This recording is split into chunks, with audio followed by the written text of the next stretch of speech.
Olá pessoal, aqui é o Marcelo Fontes. Nós vamos dar sequência à nossa série de vídeos sobre dimensionamento de estruturas metálicas pela NBR 8800. O assunto de hoje é estabilidade e análise estrutural. Eu decidi abordar esse assunto antes de entrar no dimensionamento de elementos comprimidos, porque esse assunto está diretamente relacionado a, a, a esse tipo de dimensionamento de estruturas e também o dimensionamento de estruturas em relação ao momento fletor. Então, a gente já mata esse assunto de uma vez só e não precisa ficar voltando nisso. E também é um assunto bastante polêmico e que gera bastante dúvida aí sobre o tipo de análise a ser usado, quando usar e quais são os procedimentos para poder realizar esse tipo de análise. Então eu decidi abordar isso num vídeo curto, o mais simples e prático possível, seguindo aquela nossa linha de que esse vídeo vai servir apenas para uma consulta rápida, não é a intenção aqui é aprofundar na teoria de análise estrutural, mas sim dar uma orientação geral sobre isso. Bom, então entrando no assunto, a gente pode classificar os tipos de análise em dois grupos aqui. Quanto aos materiais, a gente está trabalhando aí, a gente pode trabalhar com análise elástica e análise plástica, né? E análise plástica aqui eu estou incluindo elastoplástica, rigidoplástica, enfim. E quanto aos deslocamentos, a gente tem a análise de primeira ordem e a análise de segunda ordem, que nada mais é do que uma análise linear ou uma análise não linear, certo? E, obviamente, todo mundo que está assistindo isso sabe que o objetivo da análise estrutural é determinar quais são os esforços a que a estrutura tem que resistir, né? Então, aqui é só uma chamada de atenção aqui a esse ponto. Bom, uma vez que eu tenho a estrutura definida, já lancei minha estrutura, já defini quais são os sistemas de estabilização e tudo mais, vem a dúvida, que tipo de análise eu vou fazer? Vou fazer uma análise linear, uma análise não linear? O que vai me orientar e vai me fazer decidir por uma análise ou outra? Bom, para que a gente decida sobre isso, eu tenho que estudar a sensibilidade da estrutura aos deslocamentos horizontais. Isso está diretamente ligado à rigidez da estrutura. Então, quanto mais alta a estrutura e mais esbelta ela for, mais sensível a deslocamentos horizontais ela vai estar. Ao passo que o contrário, né, quando a estrutura for mais baixa e mais rígida, obviamente ela está menos sensível aos esforços horizontais.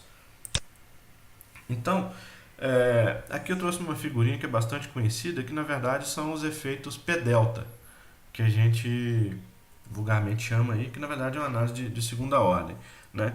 Então aqui na figura da esquerda eu estou representando o efeito que teria sobre a estrutura, um desaprumo, né? Que seria um efeito global nela, e o que esse efeito global também provocaria em cada barra, né? Que seria essa curvatura do eixo da barra, que é o que a gente chama de efeito local na barra, né? Aí no meio técnico o pessoal costuma chamar de P-deltão e P-deltinha, mas na verdade é um efeito global em um local, certo? Com base nesse estudo de sensibilidade, então a gente vai classificar as estruturas em pequena deslocabilidade, média e grande deslocabilidade. Mas como é que a gente vai fazer isso? Que parâmetro a gente vai usar para poder classificar? Bem, se a gente abrir um parênteses aqui, se a gente olhar na NBR 6118, para quem trabalha com concreto também, lá existe um coeficiente que leva em consideração e serve para uma classificação muito parecida com o que a gente vai usar na NBR, que é o coeficiente gama Z. Esse coeficiente, inclusive, nos dá uma ideia da magnitude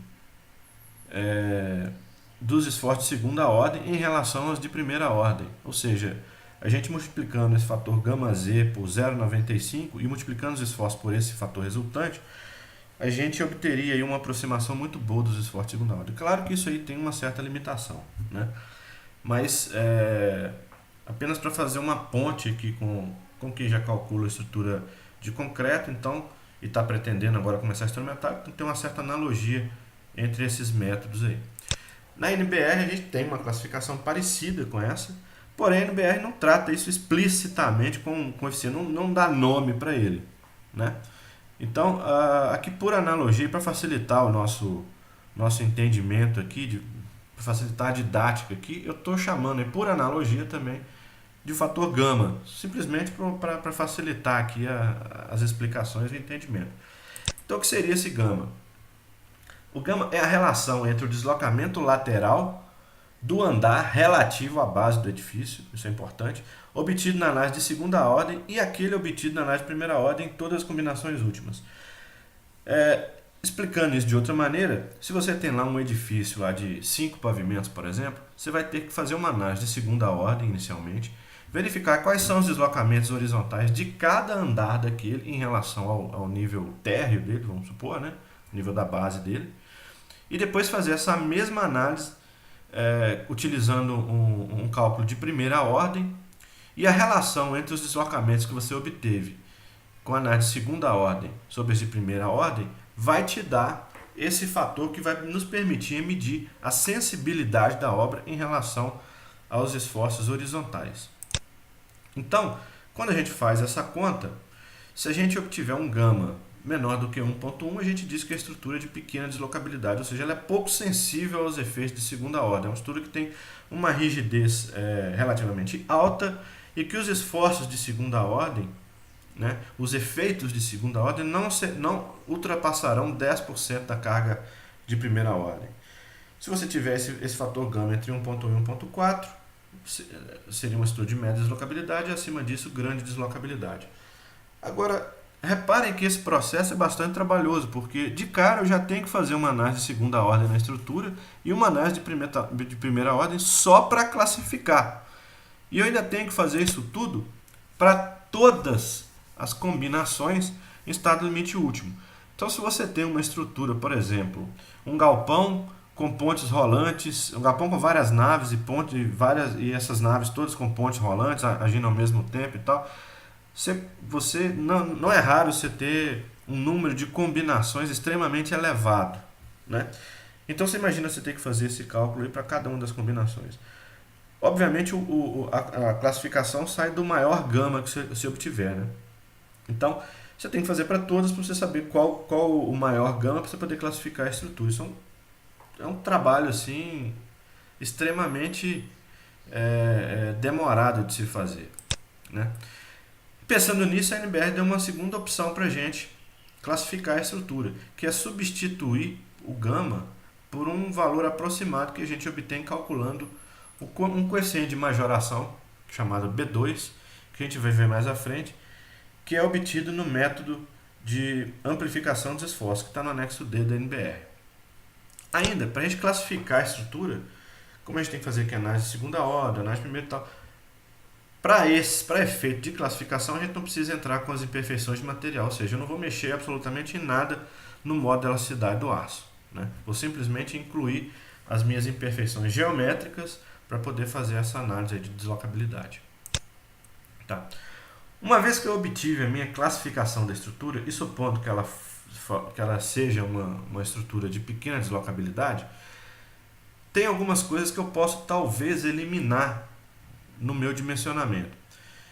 Então, por exemplo, para que eu não precise considerar os efeitos globais de segunda ordem, ou seja, aquele desaprumo, né, os efeitos decorrentes daquele desaprumo inicial, vamos dizer assim, a gente teria que obedecer esses critérios. Bom, primeiro é o seguinte: as forças axiais de todas as barras cuja rigidez contribua para a estabilidade lateral. Então veja aqui que eu estou falando simplesmente do sistema de contraventamento da obra, né? Em cada uma das combinações, sejam superiores a 50% da força axial correspondente ao escoamento da seção transversal. Então veja que aqui a gente tem dois pontos a analisar aqui. Primeiro é o seguinte: eu preciso analisar o sistema de estabilidade da obra, né? Aqueles elementos de pórtico ou de contraventamento que estão dando estabilidade àquela estrutura, né?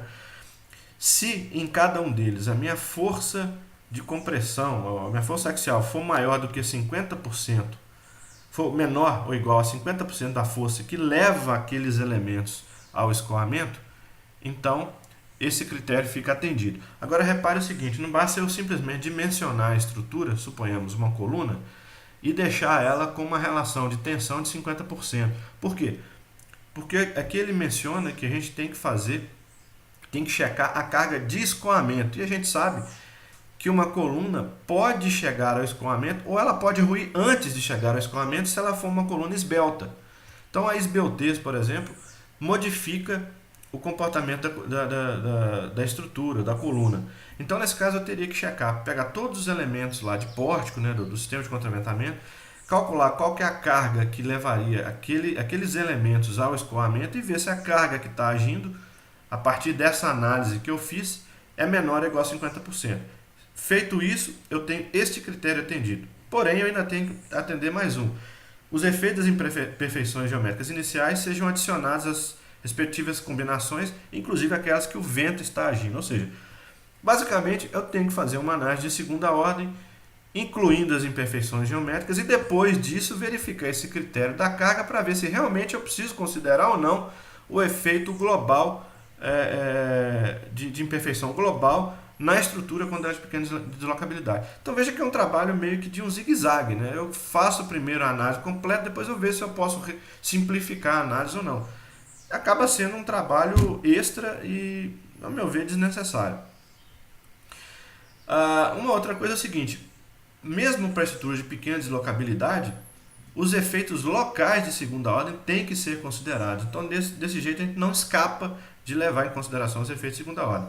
E essa consideração é feita pelo cálculo do B1, que é um fator de amplificação, que também está presente no anexo D, que a gente vai falar mais adiante, que é o método de amplificação dos esforços. Então, ou seja, a única coisa que eu consigo eliminar da estrutura de pequena deslocabilidade é a consideração do efeito global. Mas o local vai ter que estar sempre presente, o que nos leva a crer que realmente passar por esse critério para verificar se eu devo ou não considerar é um trabalho redundante, né? Uma vez que eu já fiz a análise levando em consideração as imperfeições, né? Então, caso esses critérios aqui não sejam atendidos, eu tenho então que incluir sim as imperfeições globais, né?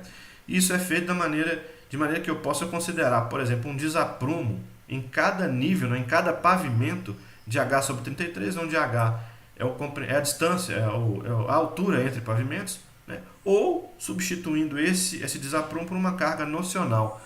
Na verdade, é uma carga que visa simplesmente tirar a estrutura do prumo, né, e ela é dada por 0,3% das cargas gravitacionais de cálculo de cada pavimento. Essa carga tem que ser adicionada em cada pavimento e ela é um percentual das cargas gravitacionais que agem naquele pavimento.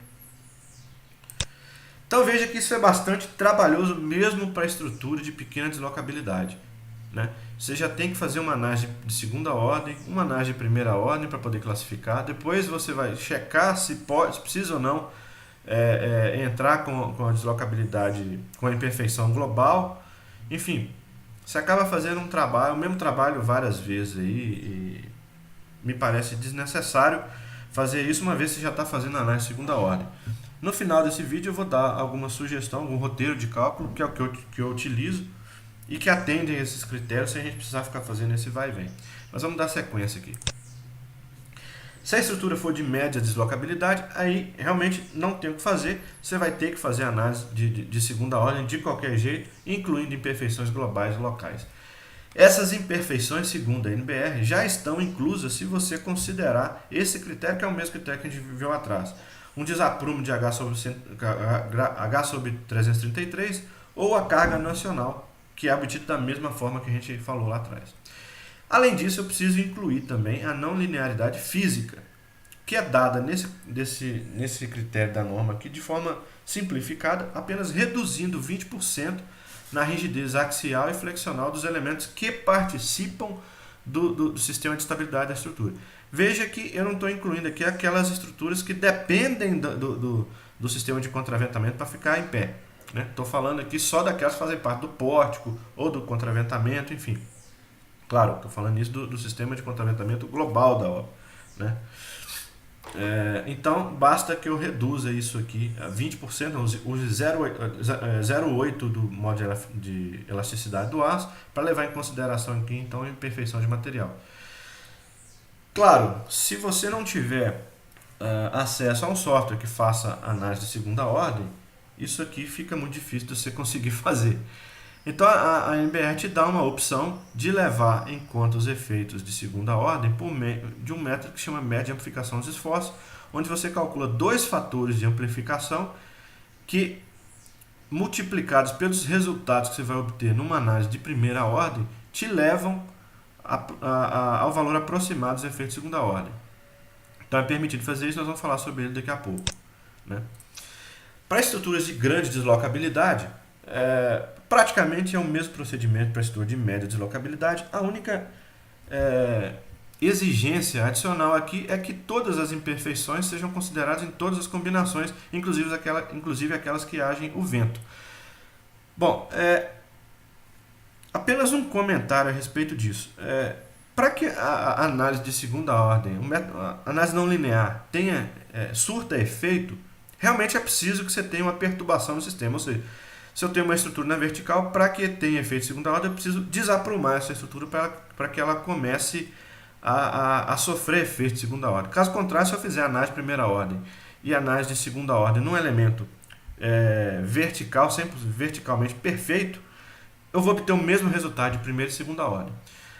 Por isso que a gente usa, então, essa carga nocional, com o intuito realmente de tirar a estrutura um pouquinho do prumo e aí sim começar a ter a ação das imperfeições sobre a estrutura, né? O efeito de segunda ordem se tornar visível. O fato da norma exigir que a gente coloque esses efeitos, inclusive nas ações em que o vento está participando, nas combinações em que o vento está participando, parece um pouco de redundância, porque o vento já provoca esse desaprumo na estrutura. Que esse desaprumo, na verdade, é uma perturbação mínima para que o efeito comece a aparecer nas análises. Então, assim, eu vejo isso como um preciosismo da norma. Mas a gente faz, entendeu? Mas, a rigor, as combinações em que você já tem vento agindo lateralmente na estrutura, obviamente, se você estiver fazendo uma análise não linear, o efeito das imperfeições geométricas, o efeito de segunda ordem, se vai aparecer justamente por causa desse desaprumo que o próprio vento provoca. Aqui, a título de curiosidade, a norma americana, né, que é a ISO 360, desde 2005 já adota esse procedimento, né, e ele é denominado lá de método da análise direta. Alguns softwares até já utilizam esse método com esse nome, inclusive, né? E basicamente a única diferença que tem do método que está na norma americana para o método que está descrito na norma brasileira é que quando você vai fazer a consideração da não linearidade física, né, quando você vai agir sobre o material em si, o aço, essa redução não é só 0,8%. Né? Não quer dizer que é restrita a 0,8%. Ela pode ser variável, né? E, enfim, essa é a única diferença, mas é praticamente o mesmo método que a gente está usando até agora. Aí tem alguns pontos que a gente precisa levantar aqui e que não estão muito claros na norma e que às vezes passam despercebidos, né? Vocês lembram para quem dimensiona estruturas já há algum tempo, antes da norma de 2008, existia o tal do coeficiente de flambagem, né? E o que aconteceu com esse coeficiente de flambagem? Bom, primeiro, o coeficiente de flambagem, na verdade, era uma forma de se incluir na estrutura um efeito de segunda ordem. Então você dimensionava a estrutura para um coeficiente, para um comprimento de flambagem, né, que era um fator majorado por esse K, às vezes, a maioria das vezes majorado, né, que tinha o intuito realmente de incluir algum efeito de segunda ordem no dimensionamento, né. Porém, como a NBR agora já obriga a gente a fazer análise de segunda ordem para qualquer tipo de estrutura, então o K praticamente não faz efeito nenhum mais. Ele vai ser considerado igual a 1 porque os métodos que a gente está utilizando já levam em consideração os efeitos de segunda ordem. Então, para a gente dimensionar a estrutura, mesmo que conste na formulação da NBR lá, o K ele sempre vai valer 1 se a gente estiver utilizando esses métodos que a gente acabou de falar aqui para análise de segunda ordem que estão previstos na NBR. E as colunas ditas contraventadas? Bom, esse termo é pouco intuitivo, né? Se a gente for olhar os termos, aí, as normas em inglês, elas utilizam um termo que é leaning column, que a tradução direta seria coluna escorada, no caso de colunas, né? Então, o termo coluna contraventada acaba ficando fica ficando pouco intuitivo, né? Mas, na verdade, são aquelas colunas que não participam do sistema de estabilidade da obra e precisam desse sistema para se manterem estáveis. Ou seja, elas precisam ser escoradas, na verdade. Então, por isso que eu acho que o termo em inglês é mais intuitivo para a gente poder falar sobre esses elementos, né? O que acontece é que essas estruturas precisam ser estabilizadas também.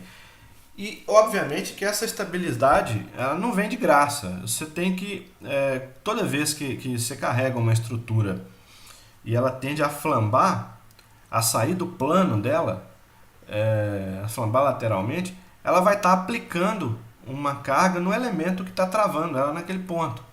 Então, essa carga, que chama carga de estabilização, ela vai agir numa escora, e se você tiver uma sequência grande de colunas contraventadas, esse efeito é acumulativo, então vai somando de escora por escora até chegar no sistema de estabilidade mesmo. Então esse efeito precisa ser considerado e em alguns casos você pode substituí-lo pela análise de segunda ordem, né? Então, uma observação é a seguinte, então implica dizer que as colunas contraventadas aplicam uma carga no sistema de estabilização correspondente à carga que a manteria na vertical, que a manteria estável, né? Ou seja, ela dá uma ação em cima da escora e a estrutura de contraventamento precisa fazer uma reação, uma força contrária para manter essa coluna em pé. Então, essa carga surge daí, né? Então, ela precisa ser incluída na análise, como já foi dito, né? Porém, a NBR trata esse item aqui com bastante descrição, muito assim, bem de passagem mesmo, não fala muito a respeito do assunto, mas ela está aqui, você pode identificar esses itens aqui no item 4.9.3.2 e 4933, né? Onde ela fala que é o seguinte, se para cada elemento contraventado você precisa calcular uma carga de estabilidade correspondente e essa carga precisa ser incluída no sistema de estabilidade. Porém, ela também fala que se a gente fizer uma análise de segunda ordem, incluindo todas as colunas contraventadas, então essa análise, essa carga, então, acaba sendo dispensada pelo efeito e substituída pelo efeito de segunda ordem.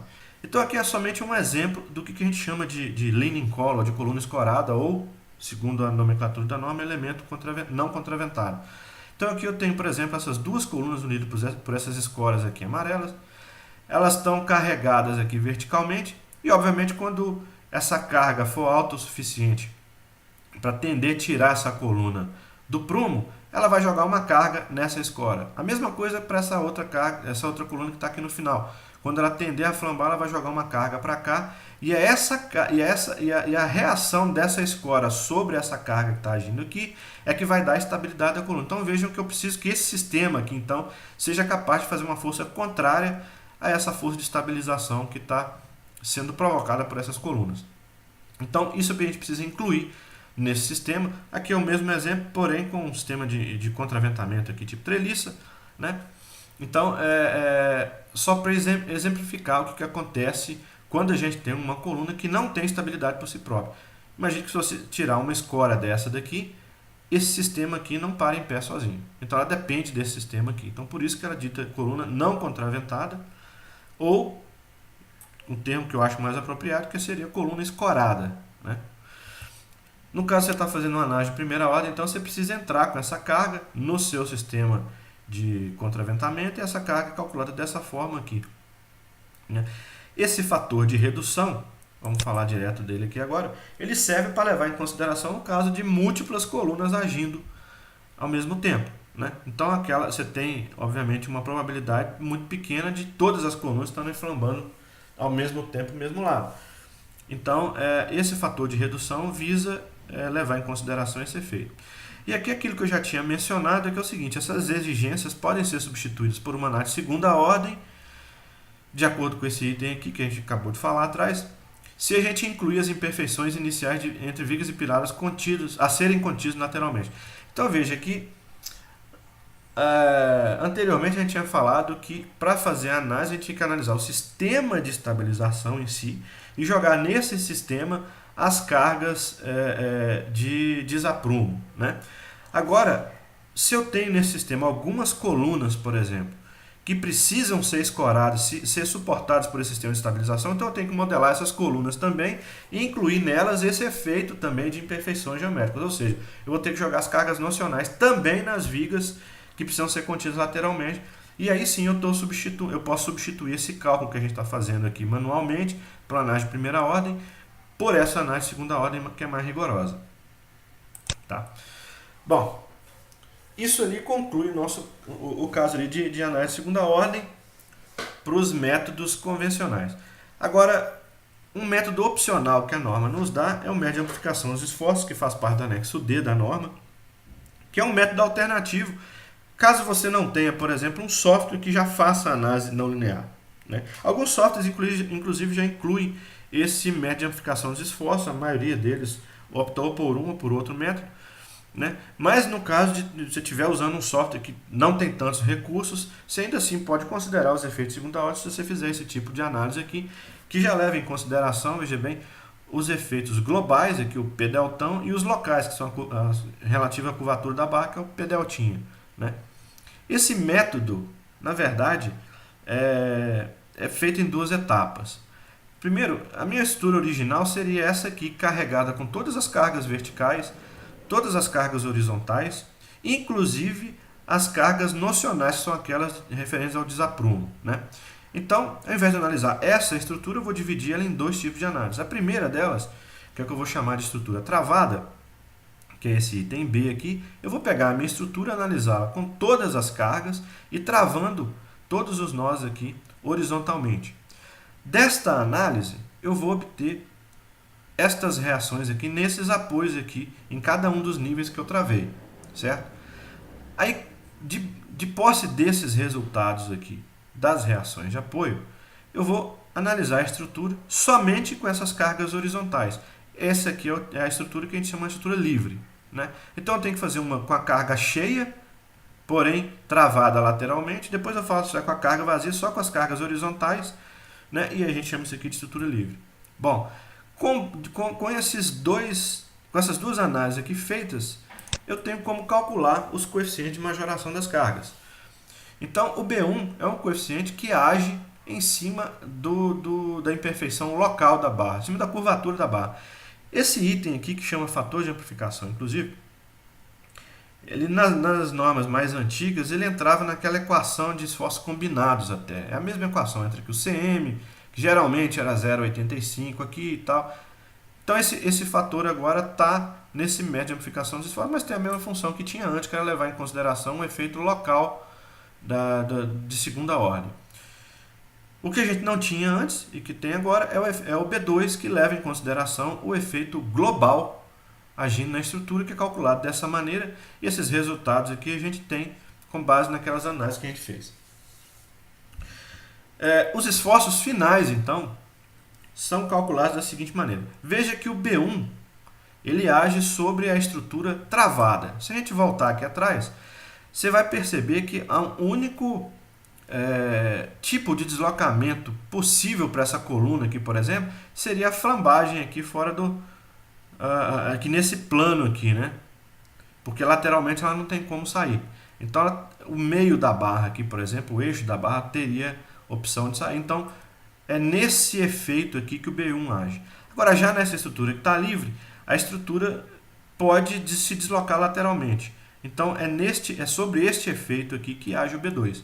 Então, vamos ver aqui. Então, por exemplo, para um dado elemento que eu estiver analisando, o esforço de cálculo final, é o esforço que eu vou usar para dimensionar o elemento, é dado por o B1, que multiplica o momento que eu obtive na estrutura toda travada, mais o B2, que multiplica o momento que eu obtive na estrutura com ela toda livre. Esse aqui me dá o momento de cálculo. Para o esforço normal, é algo parecido, só que aqui eu pego direto o esforço normal da estrutura toda travada e majoro o esforço da estrutura toda livre pelo coeficiente B2. Feito isso aqui, se vocês pesquisarem aí, tem várias dissertações aí no YouTube, vários estudos também, vários artigos técnicos a respeito desse método, comparando isso com análise mais rigorosa de segunda ordem e tudo mais, vocês vão ver que a aproximação que esse método de amplificação dos esforços faz é muito boa, entendeu?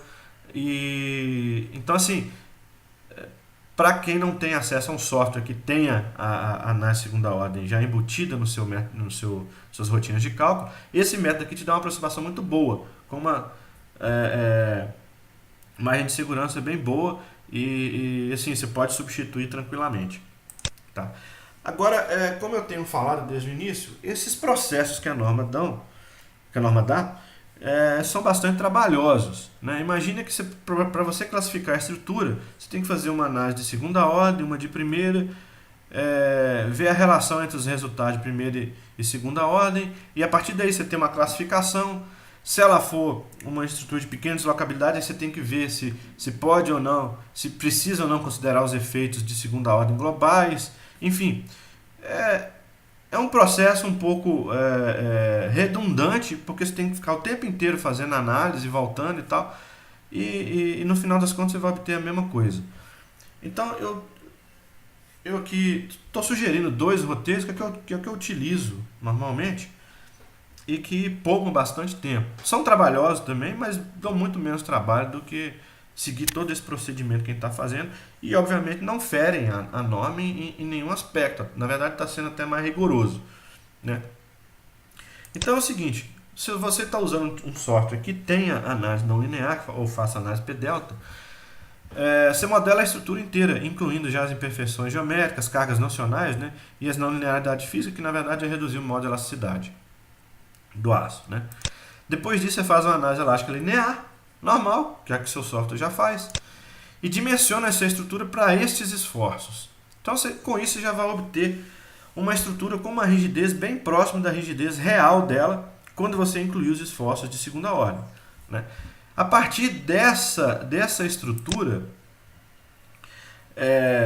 e com essa rigidez já inicial obtida, aí você faz a sua análise não linear.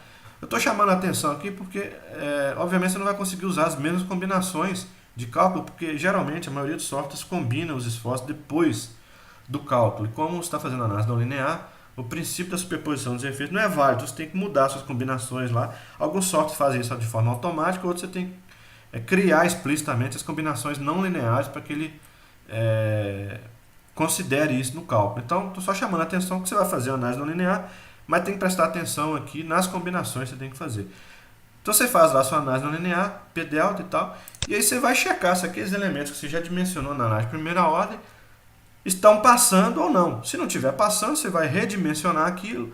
Obviamente você vai precisar rodar mais uma vez para ver se o resultado está convergindo e vai fazer esse processo até que você obtenha uma estrutura totalmente dimensionada e atendendo aos esforços, né? Até que o seu dimensionamento tenha convergido.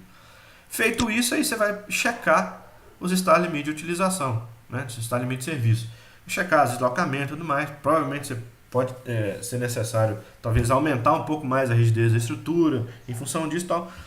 Mas, enfim, esse é um procedimento que te poupa bastante tempo, apesar de ser trabalhoso, porque a análise não linear muitas vezes é demorada. Entendeu? Então, por isso que eu estou fazendo aqui um passo anterior de fazer um pré-dimensionamento da estrutura por uma análise elástica linear, e aí depois, com uma rigidez bem próxima da rigidez final, a gente fazer a análise linear, porque aí vai, inclusive, facilitar a convergência do modelo e você vai gastar muito menos tempo de processamento. Mas supondo que você não tenha um software que faça análise não linear, aí você vai ter que utilizar aquele método de amplificação dos esforços. Bem, os passos são praticamente os mesmos. Né? Eu vou modelar a estrutura, incluindo as não linearidades todas, né? As imperfeições e tal, fazer uma análise linear e dimensionar a estrutura nesse primeiro momento do jeito que está aqui, até esse ponto aqui, nada diferente do método anterior. Aí agora, depois de feito o dimensionamento, você vai ter que partir então para aquele cálculo lá da estrutura travada e não travada, que é o que está no anexo D, né? Que é o método de amplificação dos esforços. Então você vai ter que dividir a sua estrutura, né, em dois tipos, uma com toda a carga e todos os nós travados lateralmente, e depois uma outra estrutura sem as cargas verticais e tal, e somente as reações de apoio na estrutura, que é a estrutura livre. Né? Feito isso, você vai calcular o B1 e B2 e fazer o cálculo dos esforços necessários para dimensionar a estrutura. Na verdade, você vai checar se o que você dimensionou anteriormente está de acordo com os novos esforços. Agora veja que E no final aqui, obviamente, vai verificar se está limite de serviço. Agora veja que qualquer um dos dois métodos já cobre tudo que foi dito anteriormente para classificação de estrutura. Por quê? Porque se a sua estrutura é uma estrutura pouco sensível aos esforços horizontais, ou seja, aos deslocamentos horizontais, ou seja, se ela já é uma estrutura rígida o suficiente, ela não vai se deslocar horizontalmente quase nada e, consequentemente, os efeitos dessa análise não linear serão baixos. Apesar de eles já estarem incluídos no seu dimensionamento, o que já é um passo a mais, porque tem alguns casos que você não precisa incluir, por exemplo, as imperfeições globais. Então, de qualquer forma, você já está incluindo isso, então você está a favor da segurança e poupando tempo no dimensionamento. E não necessariamente você está carregando mais a sua estrutura, porque se a sua estrutura é rígida o suficiente, esses esforços são praticamente irrisórios, são quase nulos se comparados com... O acréscimo deles é quase nulos se comparados com os esforços de primeira ordem, né? E, por outro lado, se a sua estrutura é sim sensível aos esforços horizontais, você já está fazendo o procedimento que a norma manda, que é fazer a análise de análise não linear, incluindo todas as não linearidades, todas as imperfeições e obtendo os esforços corretos para poder fazer o dimensionamento da estrutura. Então, ou seja, você pula aquela etapa de classificar, de checar se precisa ou não incluir isso ou aquilo, já fazendo a análise direta. Imagino que isso já seja adotado até por outros escritórios aí, pela facilidade que tem, né, pela maneira direta que você já trabalha com a estrutura e evita todo aquele processo de classificar e tal. Eu acho que aquele processo é mais teórico em si do que prático. Mas enfim, dessa maneira aqui a gente está atendendo todos os critérios que estão lá. Então aqui o que a gente tira de conclusão é o seguinte: os efeitos de segunda ordem, para essa versão de 2008 da norma, sempre precisam ser considerados na estrutura. Você não vai escapar de jeito algum de considerar pelo menos um efeito de segunda ordem, que é o efeito local, principalmente para a estrutura de pequena deslocabilidade. Ela te obriga a usar isso aqui de qualquer jeito. A classificação das estruturas é um processo que toma muito tempo e ajuda pouco no dimensionamento final, porque na verdade ela te manda usar o cálculo de segunda ordem de qualquer maneira, né? Então, em termos de produtividade aí do seu escritório, ela é pouco prática, né? Com a utilização de análise não linear, pode proceder ao dimensionamento sem preocupar com a classificação da estrutura. E mesmo no caso do método de amplificação dos esforços, é menos trabalhoso a gente incluir todos os efeitos de segunda ordem e fazer esse método de amplificação dos esforços do que eu voltar e ficar classificando a estrutura. Bom, aqui a gente falar um pouquinho só sobre softwares. Tem alguns softwares comerciais que já fazem essa análise, né, já inclui esses efeitos que a gente está levando em consideração aqui, que a gente acabou de falar e tal, alguns de forma automática, outros de forma mais manual, que a gente precisa calcular realmente e tal. O software que eu uso, então, e portanto tenho mais competência para falar, é o C Engineer, é um software europeu, e já tem as normas brasileiras embutidas nele, tanto de aço quanto concreto.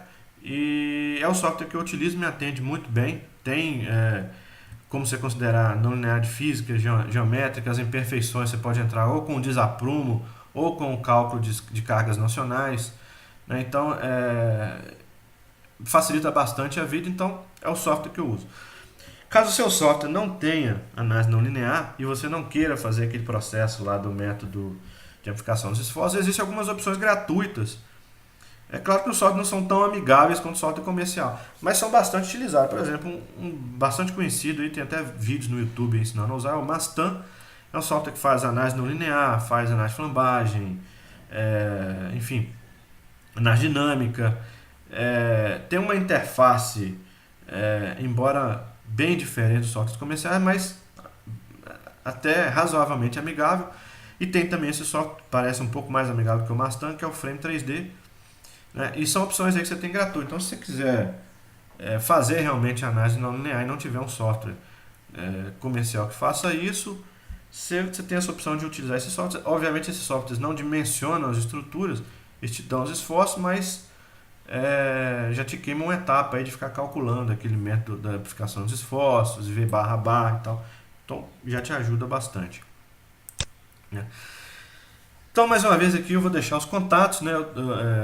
A ProSteel é a minha empresa, né? A gente presta serviço de consultoria e projetos, né, estruturas metálicas. Né? Meu nome é Marcelo Fontes, estão aqui meus contatos. Se tiver um tempinho aí, passa lá no Facebook, dá uma curtida na página. E se gostou do vídeo aí, deixa um like, aproveita para se inscrever no canal e ativar aqui o sininho para que você seja avisado aí dos próximos vídeos. Por hoje é isso. No próximo vídeo a gente deve tratar sobre elementos de contenção, elementos de travamento. Esse é um assunto bastante interessante também. Tem muita, e não tem muita bibliografia nacional a respeito do assunto. E eu estou incluindo alguns artigos e tal para a gente poder discutir. E vai ser bastante interessante falar sobre esses itens. Tem muita curiosidade, tem muitas coisas que muitos cursos de engenharia não abordam. O meu mesmo não abordou isso de maneira clara, mas que vou explicar de uma maneira que vai fazer a gente entender melhor a função de um elemento de travamento. Então aí não perca aí o próximo vídeo aí a respeito do assunto. E é isso. Obrigado e até lá.